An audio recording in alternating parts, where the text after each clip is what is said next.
Bible భాష్యానికి స్వాగతం.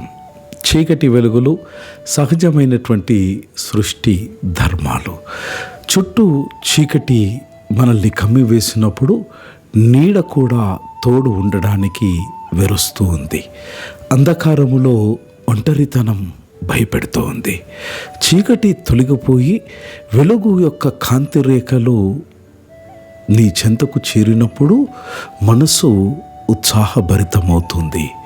సూర్యకాంతిలో చుట్టూ ఉన్నటువంటి ప్రకృతి మనకు అత్యంత ఆకర్షణీయంగా అగుపడుతోంది. చీకటి వెలుగుల యొక్క విన్యాసమే కాలచక్ర పరిభ్రమణం.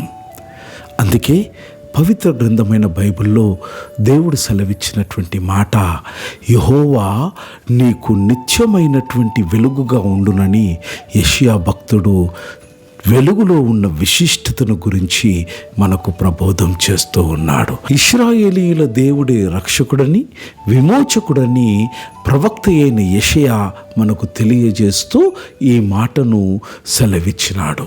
నీకు నిత్యమైన వెలుగుగా యెహోవాయే ఉండును అన్న విషయాన్ని ఆయన బోధిస్తున్నాడు.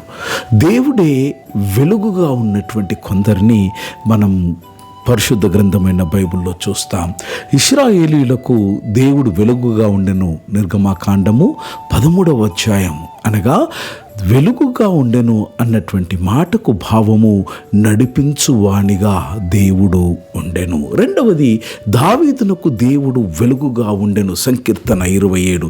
ఇక్కడ వెలుగుగా ఉండెను అన్నటువంటి భావనకు సంరక్షించువానిగా ఉండెను అన్నది పరమార్థం.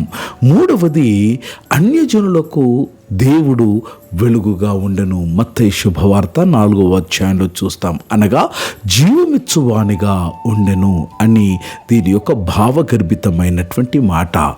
దేవుడు నీకు వెలుగుగా ఉన్న ఎడల మిత్రమా, నిన్ను నడిపించు వాని వలె ఉంటుంది ఆ వెలుగు. నిన్ను సంరక్షించడానికి ఉంటుంది ఆ వెలుగు. జీవమివ్వడానికి ఆ వెలుగు మనుష్య కుమారునిగా భూమికి అవతరించి యేసు చెప్పిన మాట, నేను లోకానికి వెలుగై ఉన్నాను, నీకు వెలుగు వచ్చి ఉన్నది, లెమ్ము తేజరులుమని సాక్షాత్తుగా శ్రీకరుండగు యెహోవా సెలవిస్తున్న మాట. God bless you.